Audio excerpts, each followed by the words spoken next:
Hey guys, so in today's video, I'm gonna be doing a review. I'm gonna be doing application and swatches of the Marc Jacobs Remarcable foundation, the full coverage foundation. So if you guys watched my last video, I did like a first impression using this foundation and I was very impressed by how full coverage it was. I wanted to try it out some more, wear it throughout the day, see how I felt about it, see how it photographed, and then I really wanted to make a video on it just because I really liked the way it made my face look. So that's what I'm gonna be doing today. I'm just gonna be talking all about the foundation. I'm gonna be doing an application. That's why I'm not wearing any foundation right now. I probably look weird, like full eye makeup, but no face on yet. What am I doing? All right, so I'm just gonna cover like the basics first. So this is the Marc Jacobs foundation. It is, I have it pulled up on my computer. It's $55, which is definitely a high-end price point. So this foundation is described as full coverage and it is definitely full coverage. I gotta tell you, when I first got it and it said it was full coverage, because it was like a designer like Marc Jacobs, I guess I judged it in my head and I said, oh, they're probably gonna say it's full coverage, but it's not actually full coverage because most higher end, like I just think about like celebrity makeup, they usually tend to do like really natural looking, like dewy, see through the skin kind of foundation, you know what I mean? Where you could still see the cheek dots and all that kind of stuff, like natural. So I really figured that's what it was gonna be, but I was like way caught off guard when I used it and it was like heavy coverage. There are 22 shades. By the way, please don't judge my nails right now. They look like burnt bagels. This foundation is like interesting to describe. There's a lot of mixed reviews on it. You either love it or you hate it. Right now, I'm on the love it train. And the reason why I love it is because it does have a super full coverage. You don't have to use a lot. It feels really nice on the skin, but that's because I have pretty normal to drier skin, but I don't have dry patches. If you have dry patches, I do not think this is gonna be a really good product for you, just because it does kind of lay on the skin pretty heavy. If I was gonna compare it to anything, I would compare it to like Studio Fix Fluid from MAC. It kind of has the same texture when you put it on your face as that one. Unlike the Makeup Forever one that looks a lot more wet when you put it on, it kind of makes your skin look a little bit dewy until you put a setting powder on top of it. This one looks like when you put it on, you have powder on already. It's really matte looking. And it's funny because I was talking to my friend about it and she said it was dewy on her. I don't know how that was the case. Even in this area, I don't really have like lines right here. But when I put it on, like when I was inside my mirror looking at it, I could see it was just a tiny bit sitting in those lines right over here. So I think if you had a lot more of that or if you had a lot more dryness, it probably isn't gonna be a great foundation. So I'm just gonna jump into the application. I'm gonna show you guys how I put it on and what primer I use. And you definitely wanna use a hydrating primer, something that's really gonna hydrate the skin, prep your skin, make sure that it's really nice and hydrated before you put the foundation on because it is pretty thick. I feel like I'm talking really heavy with my hands right now. Am I? Where's my primer? So, did you take my primer? So, if you guys don't know already, my favorite primer is the Makeup Forever Hydrating Primer. It has more of like a moisturizing feel to it rather than like a heavy primer that sits on your face. One that does more smoothing. If you're looking for a good smoothing one, I would recommend the Maybelline Baby Skin. Really do like that one. Sometimes it's a little bit thick on me, so I like to put it just in like this area right here. Kind of like in that T-zone area where my pores are a little bit more visible. This is something that I really like to put all over my face. The Makeup Forever Smoothing Primer's really nice too. It's not quite as thick as the Maybelline one. Those are a few of my favorites. Just something hydrating and something that's gonna help to smooth out the skin is what you wanna use before using this foundation. And I did put some concealer under my eyes when I did my eye makeup, but I just wiped it off because my bottom mascara has been playing me lately. It's been like dripping mascara like all down here. Oh boy. Okay, now I'm gonna put on a little bit of my under eye concealer and I'm still using my favorite one. This is the IT Cosmetics Bye Bye Under Eye. This is the shade Neutral Medium. This one has a pretty thick texture to it. You just gotta make sure you're really hydrated before you put it on. I know this isn't a Bye Bye Under Eye review, but I'm just letting you know. And this is the Morphe E8 brush. And just put some on right here.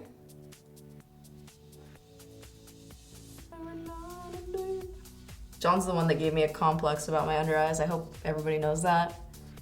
PSA. Do you remember what you said? He doesn't want to talk about it. All right, so now I'm gonna show you guys how I apply it And unfortunately, I'm kind of in between shades right now, so I ended up mixing two, and I know if you're gonna be paying $55 for a foundation, you do not wanna have to mix. There are 22 shades. Hopefully one of them is your shade. So I totally understand that frustration. When I did my last tutorial, I used the shade Bisque Neutral, which was really great for my fair skin, like when I'm not self-tanned at all. However, now I do have a little bit of self-tanner on, so I'm adding a little bit of the beige color to the foundation. One of the things that I'm not crazy about is just the way that they're, I don't know, should I say the way that they're named, or just the way that the colors are described?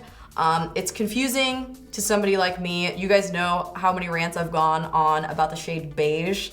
Everything is like beige neutral, beige light, beige medium, beige taupe, beige golden. It just makes it a little bit more confusing because you have like bisque, light, medium, tan, taupe, golden, and then you have beige, medium, light, tan, taupe, golden. It just kind of throws me off. It's a little bit confusing to me. I wish it was a little bit more simplified. But I'm looking at the Sephora website right now because I wanted to double check, and they do have the descriptions of each shade if you go onto the website. So I'm looking at Bisque Neutral. So the shade that I used in my last video is for fair skin with yellow undertones. This other one that I'm gonna be using is beige, just beige by itself. Oh, cool. I did pick the right one. So beige is light medium with yellow undertones. So we have fair with yellow undertones and light medium with yellow undertones. Together, they make just this really happy family. So if you go to the Sephora website, it's really helpful to see. If you know, like I am medium skin with pink undertones, you can just see it right there instead of trying to guess like what bisque you are or what beige you are or what cocoa you are. So that's helpful. Or you wanna shake it first. So it looks like this is kind of like what all the Marc Jacobs packaging looks like. It looks like one of those little Beats pill things. So you take the lid off and then it has a little thing like this. And I thought this was like a dropper at first, but it's not. So I'm just gonna be taking a little bit of the Bisque Neutral, and you do not need a lot of product. I can't even tell you how much I've wasted because you only need like a few drops of it. So don't put out too much at a time. Nobody look at my nails. I'll kill you if you look at my nails right now. All right, so this is the Bisque Neutral. So just gonna take a little bit of that. Oh, and then a little bit, this is the beige one, the tanner color.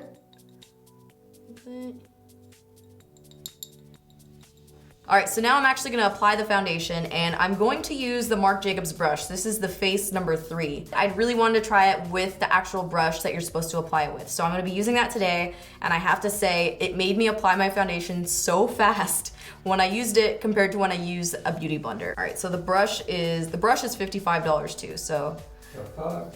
And what you can do too, spray your face with a little bit of Fix Plus from MAC first.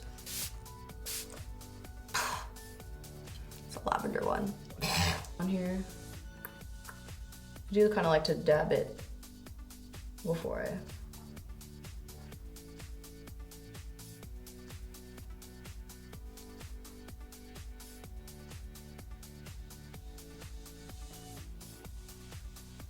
All right, so here is what it looks like with one light layer on this cheek nose region over here. You can tell like it definitely smoothed out my skin. It made my skin look really flat. Like it's a lot more matte than if I were to use pretty much any other liquid foundation besides like the L'Oreal Infallible. And you can see how much coverage it added just to like this area on my face. I mean, you can't really see any of my freckles anymore. And then on this side, you can see like the redness, a little bit of redness, a little bit of freckle action going on. And then this side, it's just like completely smooth. Cheek dots and freckles before.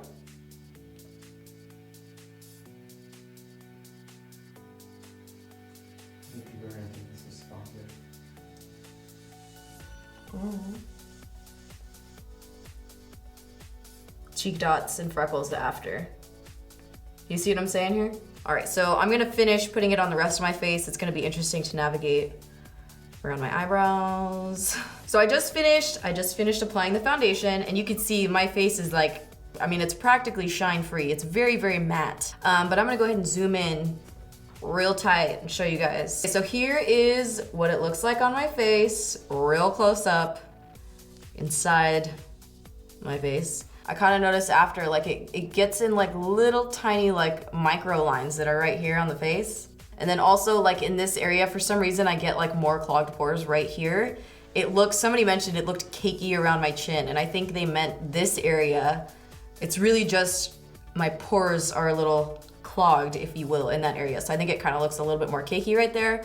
But I really do think everywhere else on my face, like I just really like the way that it looks. All right, so I just put the foundation on, and since I'm gonna end up doing the rest of my face anyway, I'm just gonna show you guys my routine after that, even though you're probably pretty familiar with it. So I'm gonna be mixing so many concealers on my under eyes. I know it's like over the top sometimes. I'm gonna mix a little bit of the Nars Custard with the Sephora Buttercream shade because it's a lot lighter. All right, a little bit of that Buttercream Sephora Damp Beauty Blender. By the way, this is a purple one, not a pink one. I know it's still dirty AF, but it's not a really dirty ass pink one. It's purple. Okay, yeah.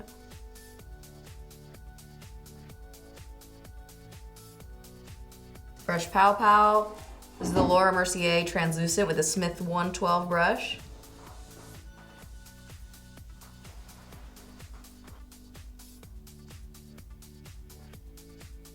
Basically looks like I have white spider legs for lower lashes right now. It's fine. That is fine. That is fine. Sephora Radiant Luminizing Drops. This stuff is bomb to put on your cheekbones.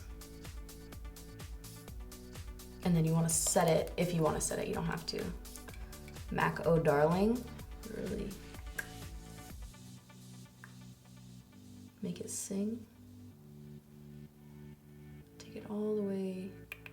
Before I do like bronzer and blush, I do like to set the rest of my face. I like to just do a really light translucent powder. So I use the one from Tarte, the Smooth Operator Finishing Powder, and a dual fiber brush.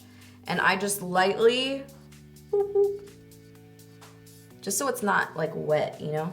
This is the Galactic Cabo Bronzer and a MAC 135 brush. We just stick this right up in here, kind of pull it downward towards the brows or the eye area. Since this foundation's already pretty bronzy on me, I don't go too heavy with the bronzer, too heavy, you know? I just decided I would like to cut my face today. So I'm gonna cut my face. And I'm gonna use, of course, my NYX Highlight Contour Palette. And the brush that I just used yesterday, I used this brush to contour my face and somebody was like, wow, you're looking so sculpted. So I'm using it again, and I really, really do like the shape of this one because the other one that I use, this is the one I normally use. This is the Sigma F40 brush, because I don't want it like too harsh, you know? This one's like a little bit fluffier, it's still angled, it's still pretty dense. This one is like very similar, just a little bit denser than this one. So it adds a little bit of a sharper contour. This is the Marc Jacobs brush, and it's number 10, and it's called the Blush. But I'm using it for the contour. Are you ready for this? Are y'all ready? She wasn't ready.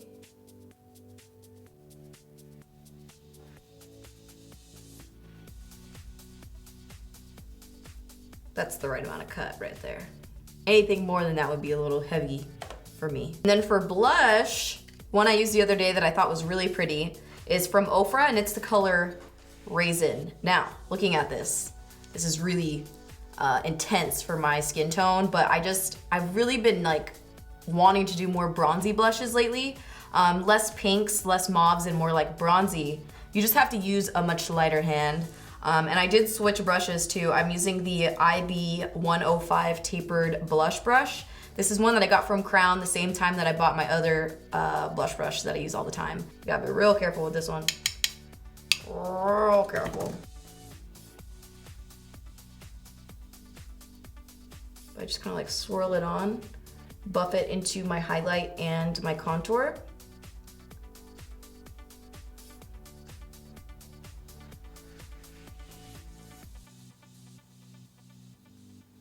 But I feel like it just adds a light, like a pretty bronzy, it's not too orange because sometimes orange really fucks me up, you know what I mean, when I put orange on my face. But I really love this color. I think this is just like, ooh, God. Yes. All right, so that is the whole foundation application process that I go through when I use the Marc Jacobs foundation. I've taken flash photos with this foundation and it doesn't have any flashback. I really, really, really like the finish of it. All right, I'm gonna throw on a quick lip, really quick, real quick. This is the Makeup Store, which is in Sweden. This is the Fairy Tale Dream lip liner.